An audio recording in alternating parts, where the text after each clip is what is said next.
Welcome back to our channel. இன்றைக்கி நம்ம சேனலில் ஸ்வீட் கார்ன் சோளம் எப்படி வேக வைக்கிறது அப்படின்னு சொல்லிட்டு பார்க்கலாம். இதை எப்படி நான் தோலெல்லாம் ரிமூவ் பண்ணுறேன் அப்படின்னு பாருங்கள். இந்த மெத்தடில் ரிமூவ் பண்ணிங்கன்னா உங்களுக்கு ரொம்பவே ஈஸியாக இருக்கும். அவ்வளோதான், இதுக்கு நம்மளுக்கு 10 செகண்ட்ஸ் கூட ஆகாது. ஈஸியாக ரிமூவ் பண்ணிடலாம்.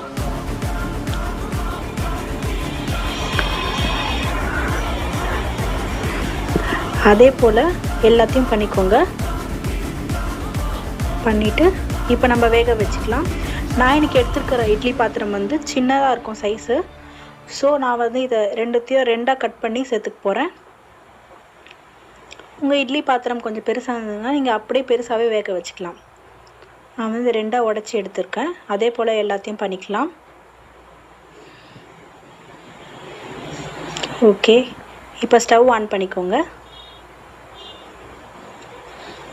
இட்லி பாத்திரம் வச்சுக்கலாம். ஒரு சொம்பு அளவுக்கு மட்டும் தண்ணி எடுத்துக்கோங்க. இப்போ இந்த இட்லி பாத்திரத்தில் சின்ன ரெண்டாவதாக யூஸ் பண்ணுவோம்ல இட்லி தட்டு, அந்த தட்டு வச்சுக்கலாம். இப்போ நம்ம உடச்சி வச்சுருக்க ஸ்வீட் கார்னை உள்ள சேர்த்துக்கலாம். கரெக்டாக ஒரு 15 மினிட்ஸ் தான் உங்களுக்கு தேவைப்படும் இது வேக வைக்கிறதுக்கு. எல்லாத்தையும் சேர்த்துட்டு மூடிக்கலாம்.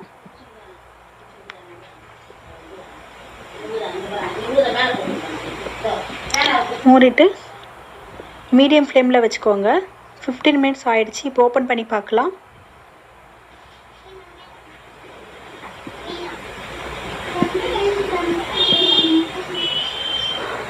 சூப்பராக ரொம்ப ஹாட்டாக இருக்க ஸ்வீட் கார்ன் வந்து ரெடி ஆகிடுச்சு. ரொம்பவே ஹெல்த்தியானது.